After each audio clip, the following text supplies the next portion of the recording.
You're tuned in to the Keetria Show and listening to SOB, Style of Business, the podcast with your host, Keetria. We aim to highlight the ongoing trek of entrepreneurs and business owners from around the globe, featuring stories that recount their struggles, experiences, and inevitable road to success and self-fulfillment. Welcome to SOB. Are you ready to stop playing around and reignite your creativity? Check out my Vision Alignment Blueprint Guide, currently available on my website at Keetria.com, or you can download it for free at Gumroad. Hey, what's up, y'all? Thanks so much for tuning in and checking out another wonderful episode of SOB, Style of Business, the podcast. It's your girl, Keetria, back with another wonderful topic. And today I have a wonderful guest, a special guest, who is going to be discussing a lot of things in regards to creativity and religiosity and spirituality and just her own personal journey. So let's take a moment to welcome Miss Marva Bush, who is an elderpreneur. And like I said, she specializes in spirituality, religiosity, and we're just going to take some time to dissect a few things that she's learned along her journey. So you guys tune in. And in the meantime, let's take a second to give Miss Marva a quick moment to introduce herself. So without further ado, Miss Marva, go ahead and drop that introduction for us. Okay, hi, I'm Marva Bush, and like Keetria said, I am an elderpreneur. I work with women especially who's working their way through the transition from religiosity to spirituality. That's my area of expertise right now. And I've been working with women. I'm an elder, and I've been working with women since the 1960s. They've been my primary target audience for all these years, so I've got a lot of women knowledge. Exactly, and I'm definitely excited to soak up some of that knowledge and also to share it with the audience as well. And I'd like to start by, you said you've been doing this for quite a while, elderpreneur, expanding, helping other women to grow in their own right and to really just evolve themselves when it comes to religious study. Let's start by talking about, first of all, along your journey, like, why has this become an important topic for you to share with other women? Well, I knew there was a problem when I was 12 years old. Mm-hmm. That's when I first saw it. And my experience is a lot different than a lot of other people. I didn't have just one way. My experience was I went to Methodist church with my grandmother on Sunday. I went to the Kojic denomination on Sunday night and Wednesday prayer meeting Bible study. And I went to Mass Monday through Friday because I went to Catholic school. Mm. So by the time I was 12 years old, I started to pick up something's off. Yeah. They were all saying that their way was the way. Each one said their way was the way, but they were all three saying the same things. I got that when I was 12. And that's when I started to dissect it for me. Yeah.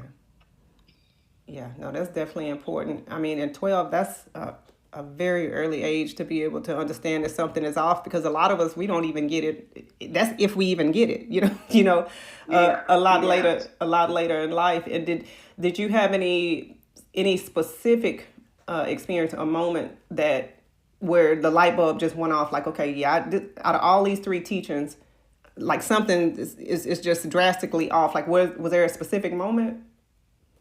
There wasn't a real defining moment. It was gradual. I learned a little bit at a time in a way that a 12-year-old would learn. Yeah. I got this, and then I got that, and I got that. Then after I became an adult, I put it together, and when people would ask me my denomination, mm-hmm. I would tell them I'm a Methodistalic. I'm Methodist, and I'm assuming that's one that you made up, because I haven't. I made it up.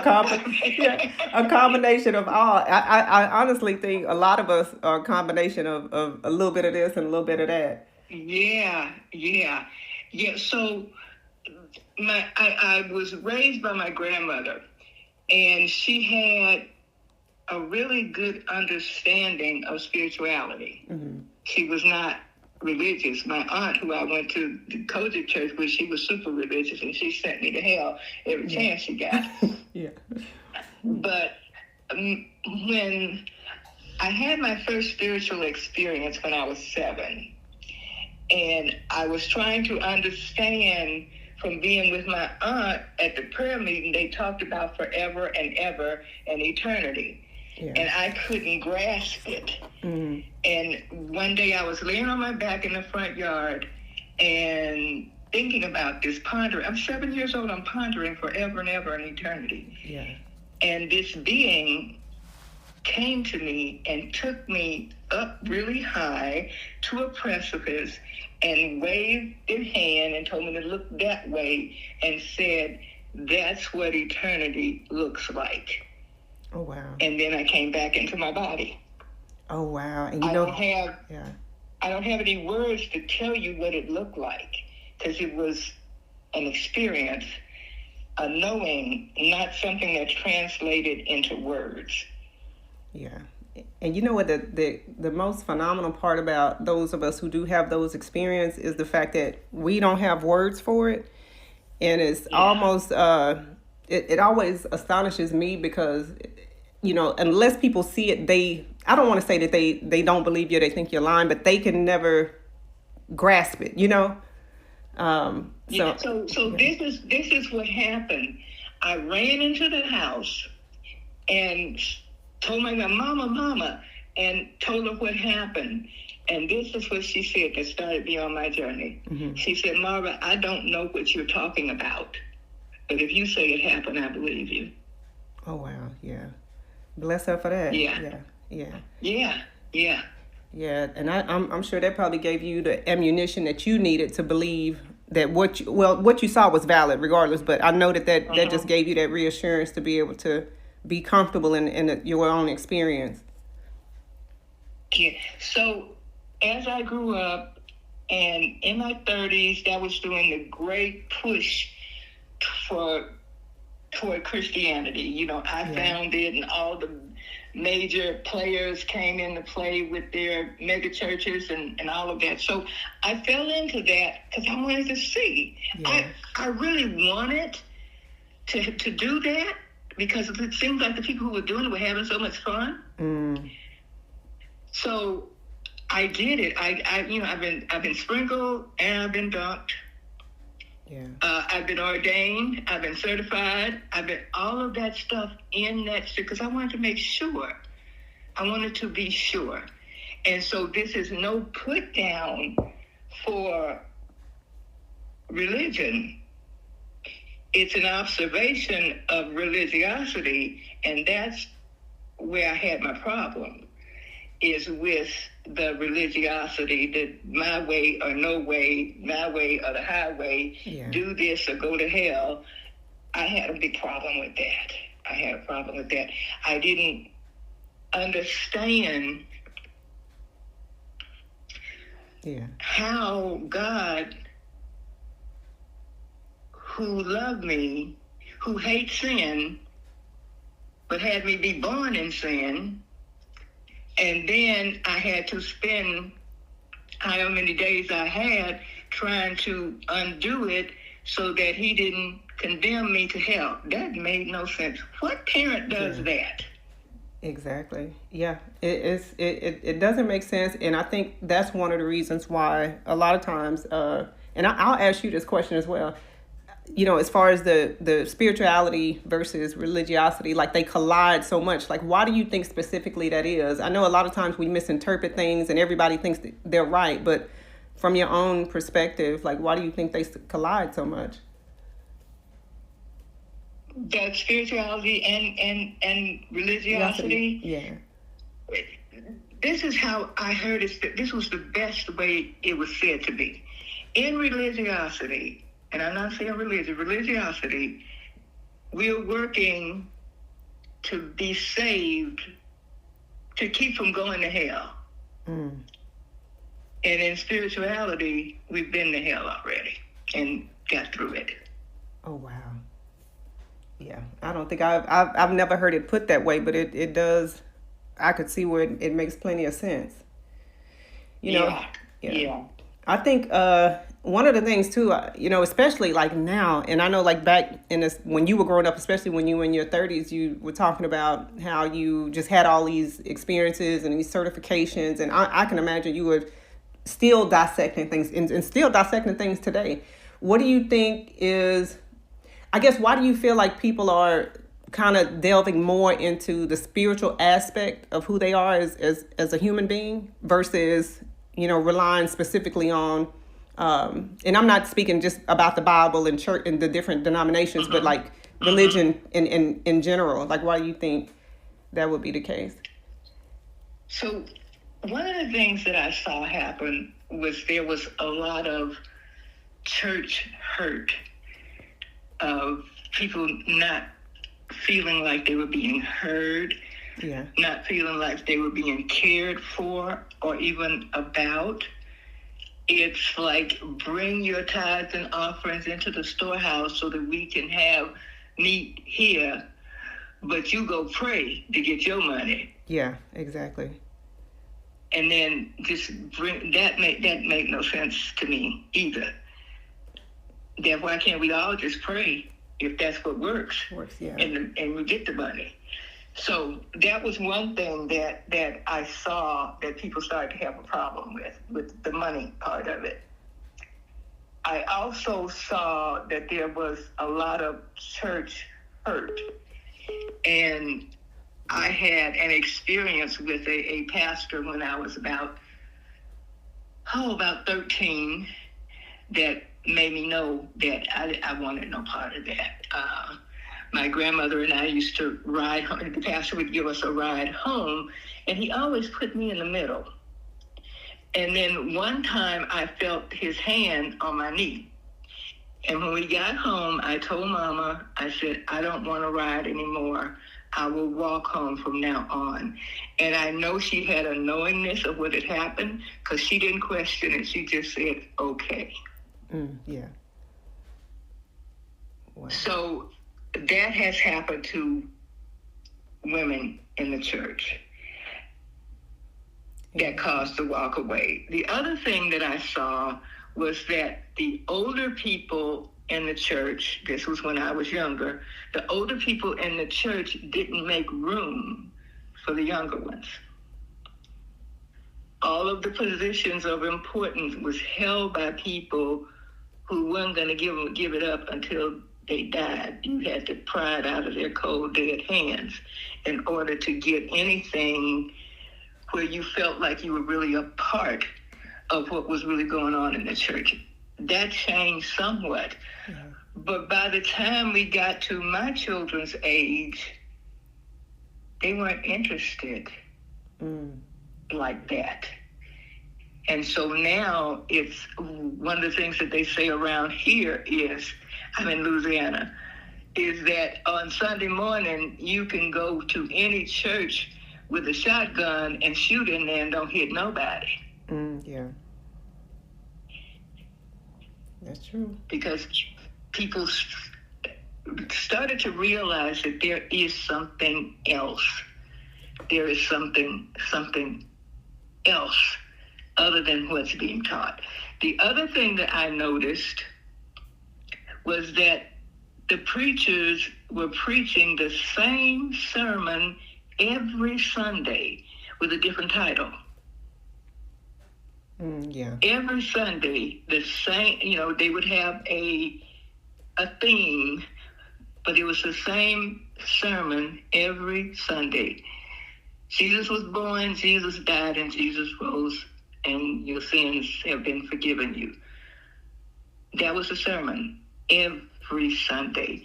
And I thought, like, when do we get to the second grade? Right, yeah.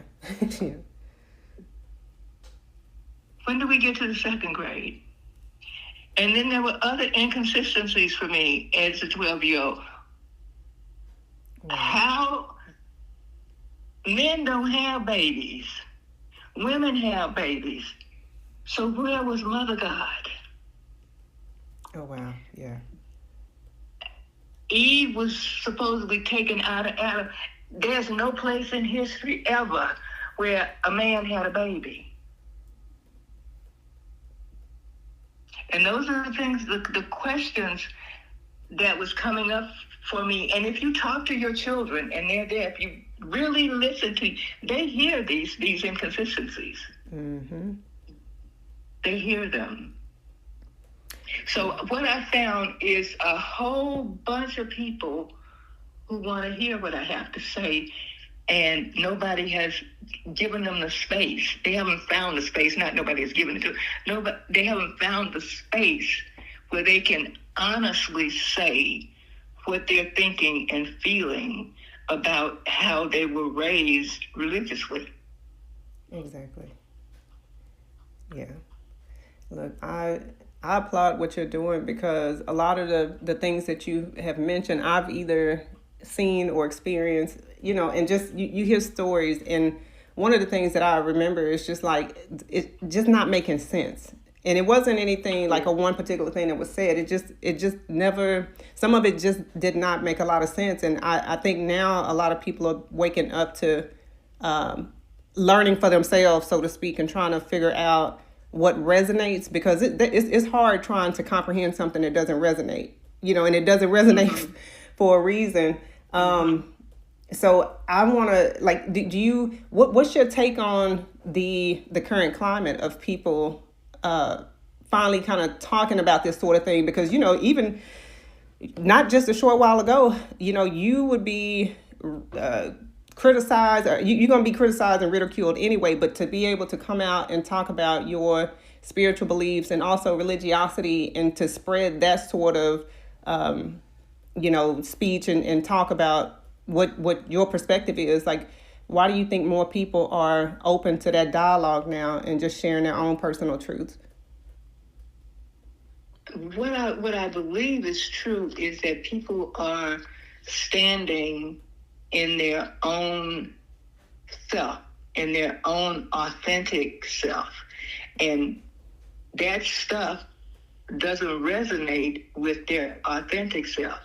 It only resonates when they're trying to be what someone else wants them to be. I remember my aunt trying to force me to speak in tongues. Oh, wow. And I was still a kid, and I go, I don't want to do that. I don't want to do that. But I didn't want to lose her love either. Exactly. Because I thought if I didn't do what she wanted me to do, that I would lose her love.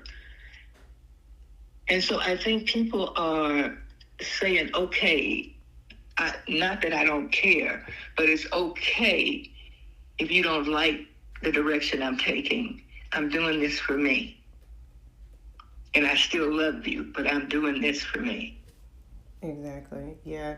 I love that. That's a good way to look at it. When it comes to spirituality, like, how do you see it influencing creativity? I know you just mentioned about, people are being able to walk in their own authentic truth, but how do you feel like that's influencing them, whether it's a profession or just a creative pursuit?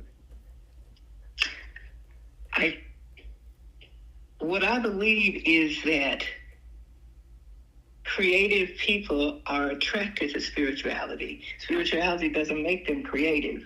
They're creative anyway, and in their creativity, it creates the space for them to be attracted to spirituality because it's more in line with who they really are. Yeah, to be able to create. Do you think, what ways you feel like the spiritual practices, like, people have different spiritual practices. That might be a nature walk for you.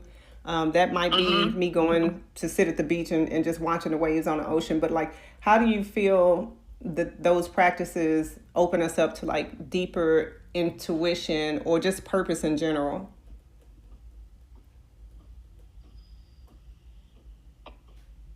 It's taking a step outside of the circle.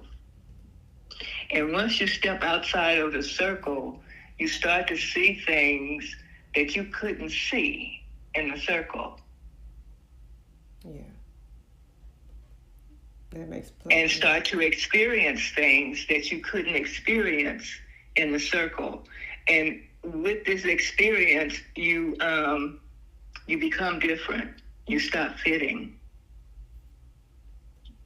Exactly. Yeah. And I love that. I love that. We all need a spiritual practice. It doesn't even have to be, it don't have to be nothing dramatic, but I feel like that does do exactly what you said. It opens people up and takes them outside of the circle. Ms. Marva, I want to talk a little bit about your specific services and some of the things that you do, because I know, with spirituality and religiosity, sometimes people don't even know specifically what either of those are. We can check out social media and we'll hear things about spirituality and religiosity, but tell us a little bit about how you help people understand the difference, where they intersect, and then also what you do specifically.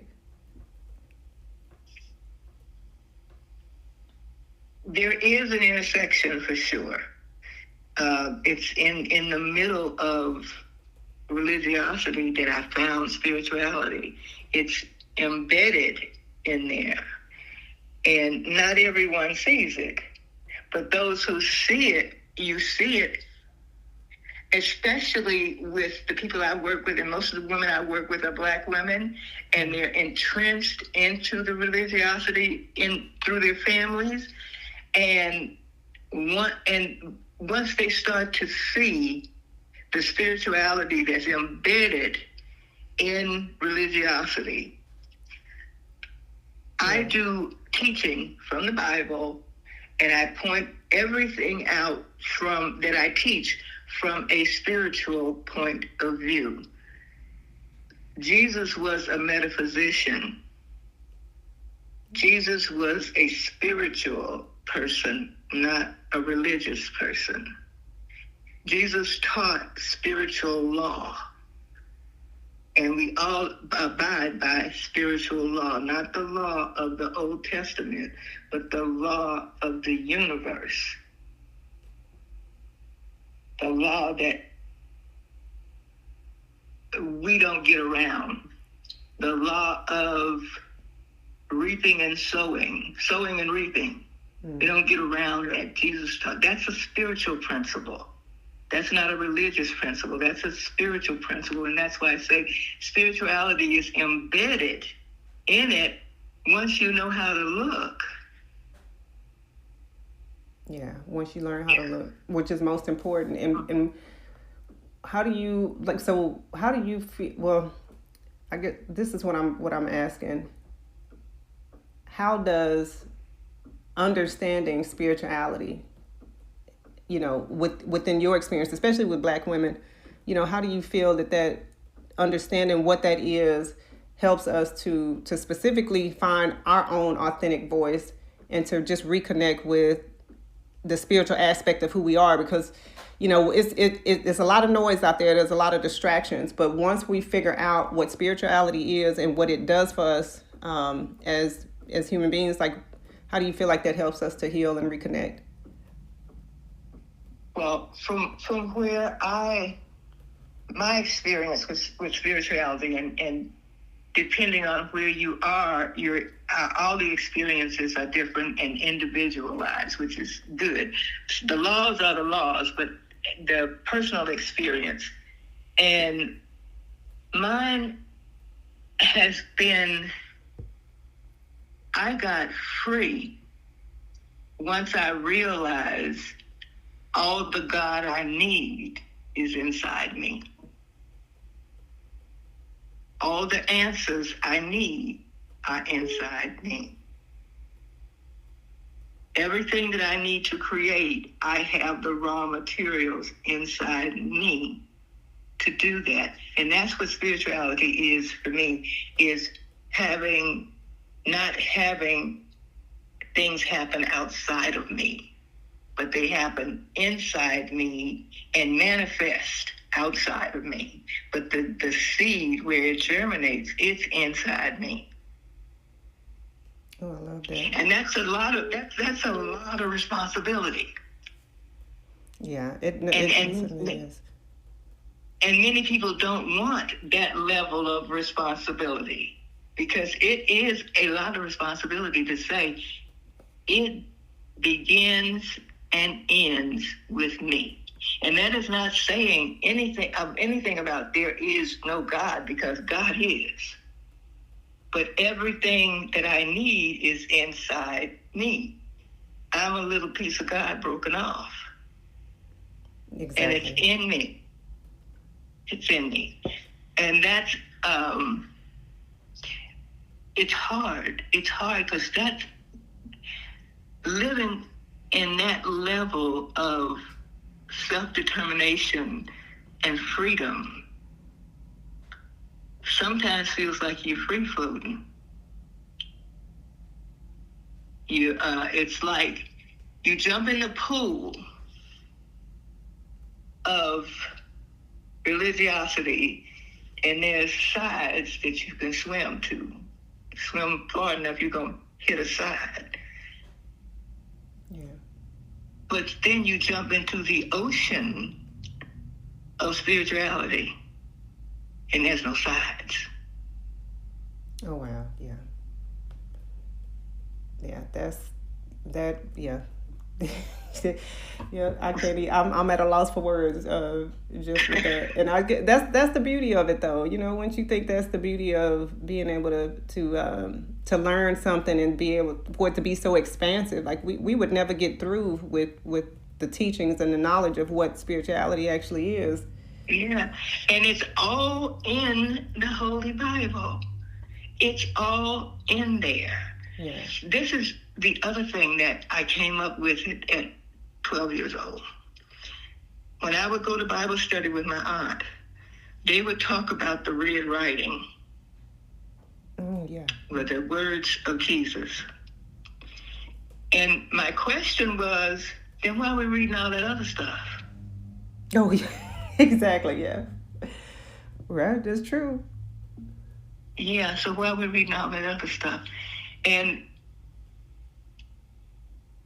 what I'm giving is just things to think about, because I'm speaking to Christians really right now, because Jesus specifically said, don't follow him. Don't do that. What you're doing. Don't do that. Yeah. That's not why he came. Don't make him a God. Don't do that. But that's what we do. Exactly. And so in doing that, we are specifically not following the words of Jesus. Not. So if we are not following the words of Jesus, whose words are we following? I figured this one out as a teenager. We're following Paul. We're not Christians, we're Paulinians. Mm. Wow. Yeah, it's I tell you what, we would need a part 2, 3, 4, 5, and 6, and so on and so on. Ms. Marva, let me ask you this: if somebody wants to explore what you offer, I know you said you specifically cater to Black women, but just anybody who just wants to learn more. Yeah, like where can we tell us where we can find? And then I got some other questions for you too. Get on my mailing list. And I send out a newsletter with all my offerings. I do one-on-one sessions. I do group sessions. I do digital things that you can print out to study. All the things that everybody else out there is doing who's coaching, all the things I do. Mm.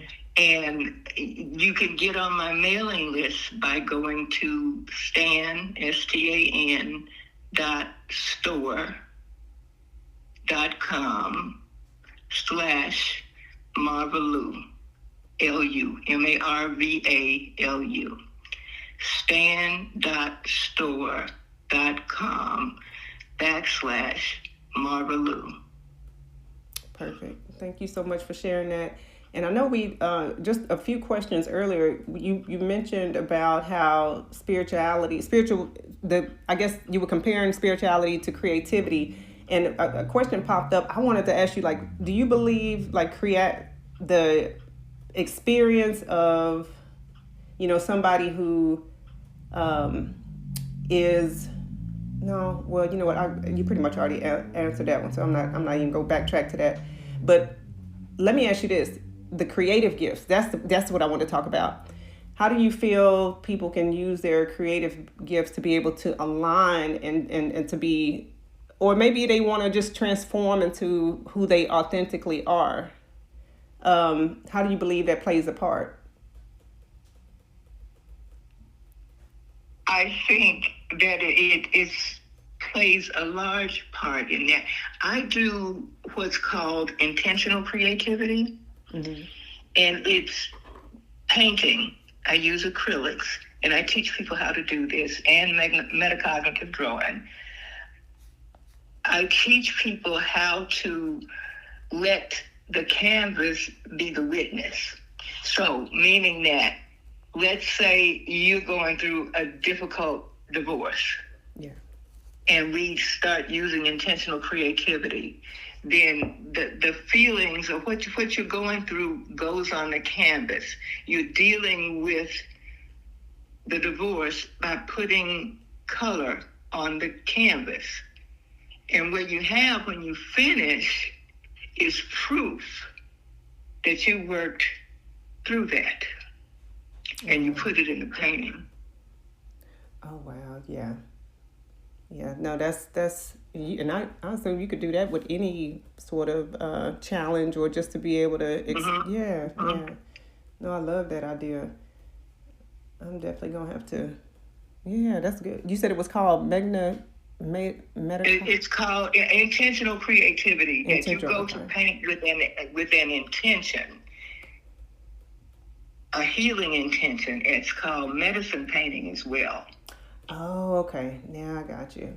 And speaking of just, challenges and just any type of issue that anyone might be going through, specifically for like women, what are some things that you could recommend, like maybe one or two things that you could recommend, or a practice mindset to help them realign? I know we just talked about the intentional painting, but like any other things that you want to add to that, like as far as routines, or just to kind of disconnect and, realign to what their true path is? Meditation. And That's what I was talking about when I said that the answers are in me, and I get access to these answers through meditation. Oh, wow. Okay. Well, a lot of people don't take that one, but yeah, they don't take advantage of it. I work with my ancestors in meditation, and they bring me answers. They show me, they help me. And when I get quiet in meditation, that's when I can hear them. A lot of people hear them through dreams. I hear them in meditation once I'm quiet. Oh, I love that. All right, Miss Marva, you have dropped some phenomenal gems. This is plenty to work with for the next several weeks or even months for somebody who's looking to learn more. But I want you to leave us with a couple of words of encouragement. And also, before we wrap up, just make sure you leave us your social media handles, or where somebody could find more information about you online as well. Okay. What would I leave you with? Being spiritual instead of religious. Hear me now and hear me well. You are not cheating on God. All right. You are not cheating on God when you choose spirituality. Be free. And that's a process. You won't walk off of this call and be free. For the most part. Not that it's not possible, but it's a process. Yeah. It's all a process, which is good. That's a part of growth. Yeah. And also, surround yourself with people who are doing what you're doing. It's difficult to walk in your spiritual light when everybody around you is doing the opposite.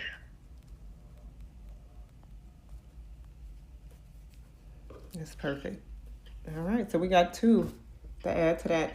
And the last but not least, leave your social media handle so we can follow, connect, and just kind of keep up with all the wonderful updates that you have. On TikTok, it's Marva.Bush. On Facebook, it's Marva L. Bush. And on Instagram, it's Marva L. Collins. I'm planning to change that to Bush, but right now it's Marva L. Collins. All right, perfect. We appreciate you, Miss Marva. Thanks so much for being a fantastic guest and just sharing your insight. I'm looking forward to having you come in and discuss this a little bit more as we get ready to roll into 2026. But we definitely appreciate your time today and look forward to having you back. You're welcome, and thanks for having me, and I would be glad to come back. Thanks for hanging out with us here on SOB. We hope this episode has been resourceful. If you'd like to check out the latest articles or follow Keetria's website updates, just log on to Keetria.com or follow her on Twitter at KEETRIA.